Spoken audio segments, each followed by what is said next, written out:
네, 이번 순서는 청년 정치인의 시각으로 정치권 이슈를 분석하고 토론해보는 뉴스엔 청년 맞습니다. 남다른 관점으로 날카롭고 뜨거운 토론을 펼쳐주실 두 분, 권지웅 전 더불어민주당 청년 대변인, 김재섭 국민의힘 전 비상대책위원 나오셨습니다. 어서 오십시오. 안녕하세요. 안녕하세요. 네. 국민의힘 이준석 대표가 어느새 취임 100일을 맞았는데 오늘 기자회견에서 그간의 소회를 밝혔습니다. 이 대표의 100일 어떻게 평가하십니까? 먼저 권 대변인. 네. 저는 개인적으로 좀 아쉬운 지점도 있지만 사실 고생했다고 말씀드리고 싶습니다. 사실 당이 만만한 상황은 아니었잖아요. 그러니까 그러니까 당 밖에 있는 대선 주자도 섭외해야 되거나 아니면 통합시켜야 되는 상황이었고 당 내에도 사실 리더십이 딱 단단하게 구축되어 있는 상태가 아니었기 때문에 우선 고생했다고 말씀드리고 싶습니다. 네. 네.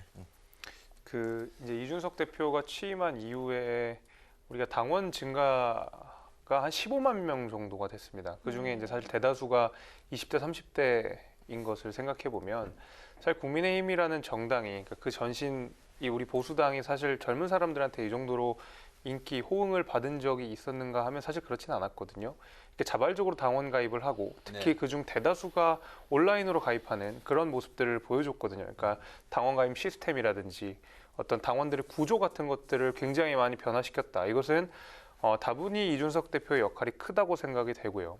다만 이제 20대, 30대가 우리 당원 가입을 하고 우리 당의 지지와 사랑을 보내고 있는데 그들의 기대만큼 우리가 정말 잘하고 있는가에 대해서는 사실 아직 부족한 점이 많다고 생각이 됩니다. 앞으로 이제 정권 교체를 통해서 그 20대, 30대가 원하는 바들, 20대, 30대가 결핍을 느끼는 부분들에 대해서 우리가 채워줄 필요가 분명히 있겠지만은 어쨌든 저는 이제 이준석 대표 취임 100일 동안 굉장히 많은 일들을 했고 저는 아주 잘했다고 칭찬하고 싶습니다. 네. 네, 이준석 대표가 이렇게 취임 100일이 다 돼서야 유승민 후보를 만났는데요. 유 후보는 특별한 선물까지 건넸는데 마치 이상가족 상봉처럼 애틋한 분위기가 현장을 가득 메웠습니다. 화면 보시죠.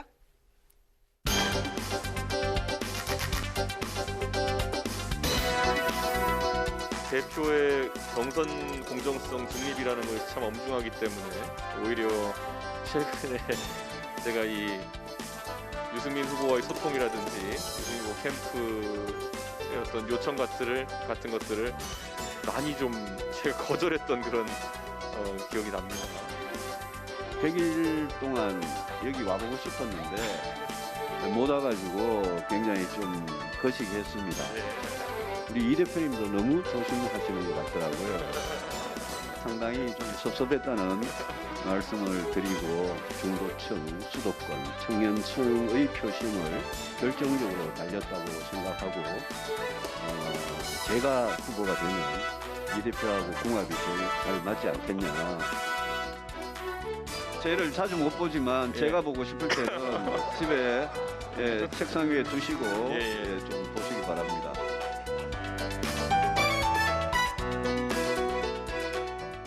유승민 후보가 2030 세대 마음을 얻기 위한 팁도 얻어갔다고 하는데요. 유 후보뿐만 아니라 국민의힘 대선 주자들이 이 대표와의 접촉을 통해서 2030 표심을 잡으려 한다는 분석이 나오고 있는데요. 후보들의 이러한 이 대표 활용법, 청년들에게 먹힐까요? 저는 제법 먹힐 거라고 생각을 합니다. 그러니까 아까 말씀드렸다시피 이 대표가 2030 세대가 정치에 참여하는 방식들을 굉장히 많이 바꿨거든요. 그 전까지 이제 정당 가입이라든지 정당 활동이라는 것이 기본적으로 오프라인, 모여서 같이 무언가를 하는 방식들로 많이 이루어졌었는데 이준석 대표가 당대표로 되는 과정도 우리가 생각을 해보면 굉장히 온라인에서의 2030 집결력을 아주 극대화했던 게 이준석 대표고 굉장히 빠른 움직임들을 보여주고 있습니다. 굉장히 피드백도 빠르고요. 20대, 30대와 또 적극적으로 소통한다는 점, 이런 점들은 사실 이번 우리 당의 대선 후보들도 적극적으로 차용하고 이준석 대표의 노하우를 배워가야 될 필요가 분명히 있다고 생각이 되거든요. 그런 면에서는 이 대표가 유승민 후보에게 전해준 어떤 노하우가 구체적으로 뭔지 모르겠지만 아마 굉장히 좋은, 그러니까 이준석 대표가 잘 활용하고 잘하는 그런 것들을 많이 알려주지 않았을까 저는 그렇게 생각합니다. 네. 저는 분명 도움되는 게 있었을 거라고 생각해요. 왜냐하면 이준석 대표가 가지고 있는 어떤 소통 능력이라든지 이런 것들은 분명히 있으니까. 근데 내용적으로 사실은 이제 정치적 지지를 얻을 만큼 어떤 의제가 확장되거나 이렇게 되는 부분에 있어서는 이준석 대표 역시도 약간 약점이 많이 있습니다. 사실은 대표가 된 다음에 당권을 쥐고 할 수 있는 여러 가지 조치가 있는데 그중에 하나가 여가부 폐지 정도였어요. 그리고 그 외에 어떤 조치를 했다거나 아니면 정책을 발표했다거나 이렇게 보기 어렵습니다.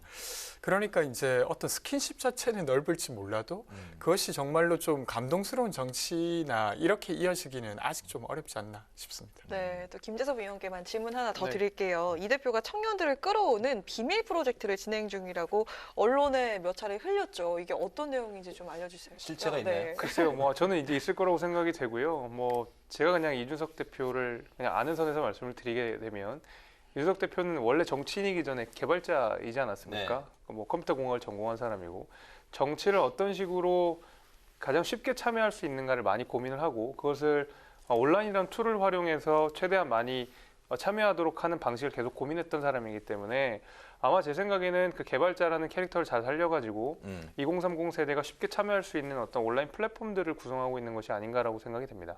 온라인 플랫폼 네. 개발을 아마 하고 있을 것이다. 일단은 그 정도 추측 네. 알겠습니다. 그 내일이 또 이제 청년의 날인데요. 이제 여기 계신 세 분이 다 이제 저도 청년들이신데 포함인가요? 맞잖아요. 맞습니다. 네. 네. 문재인 대통령이 지난 14일 청년의 날 기념 대담을 열고 주거 취업 등에 대해서 이제 기념 대담을 나눴다고 하는데 만약에 그 두 분께서 두 청년 정치인께서 이 자리에 만약에 함께 있었다면 어떤 이야기들을 대통령과 함께 나눴을까요?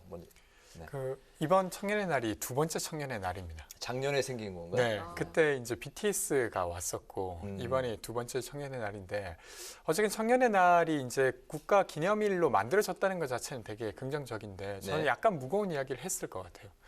그러니까 저는 지금 시기에는 코로나 트라우마를 어떻게 이 사회가 극복할 건가를 다루는 것이 청년을 위한 일이라고 저는 생각합니다. 네.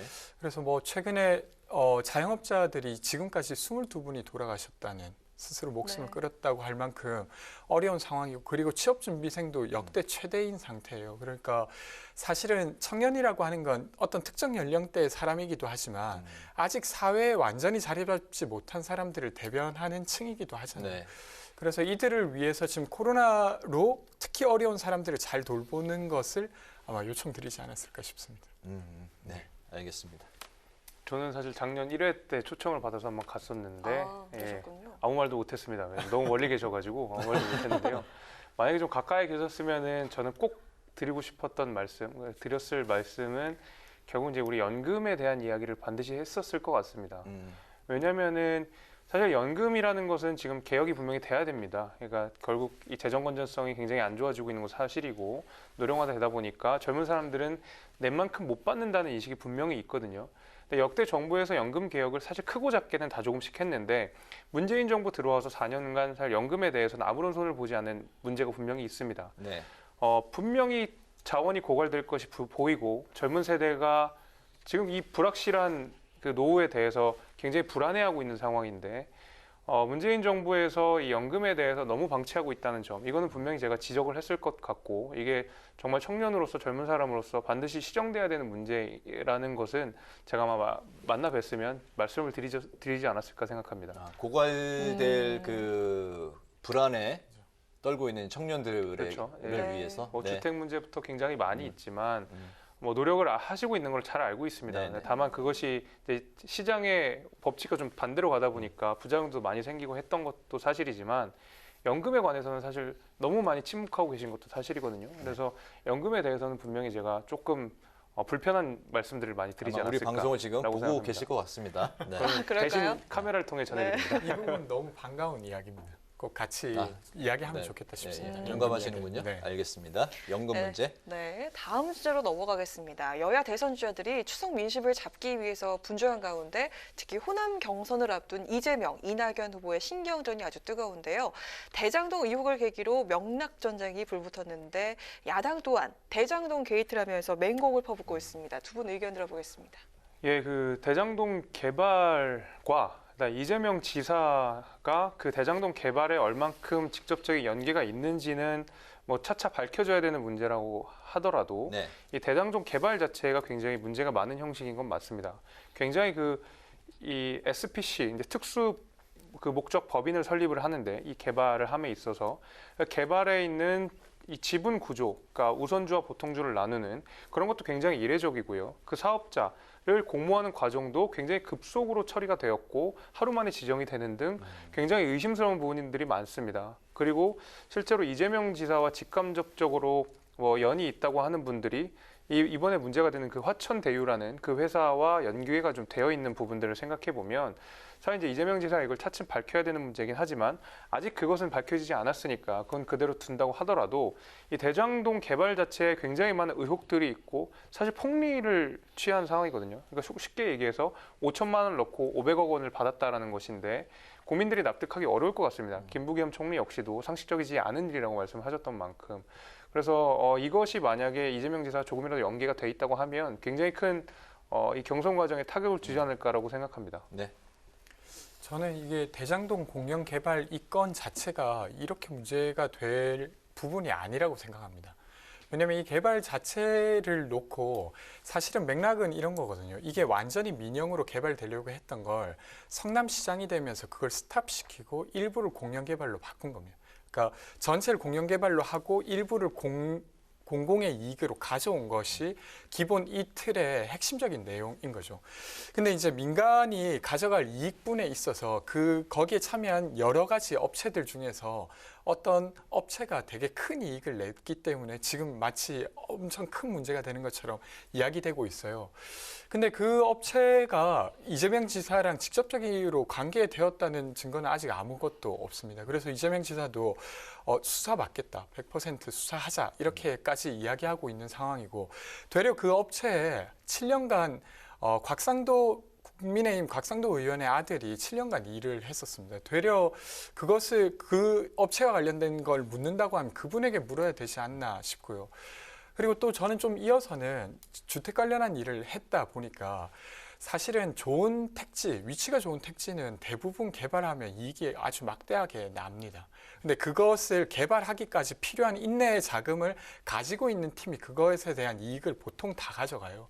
그러니까 되게 큰 업체들이 다 돈을 가져가는 형식이었는데 여기에 공공이 개입해서 일정 정도를 공공의 돈으로 가져왔다는 사례는 사실은 좀 칭찬할 일 아닌가 이렇게 생각합니다. 이재명 캠프에 이제 계신데 그럼 이재명 캠프에서는 이 사안을 위기 상황으로 인식하고 있지는 않다는 거군요. 그러니까 물론 이제 보통의 사람들이 보기에 5천만 원을 투자해서 500억이나 벌었다라 이거 자체가 좀 자극적이지 않습니까? 네. 그래서 충분히 설명해야 된다고는 생각하지만 전체 골조상 그리고 실제로 내용으로도 문제될 건 없다고 생각합니다. 알겠습니다.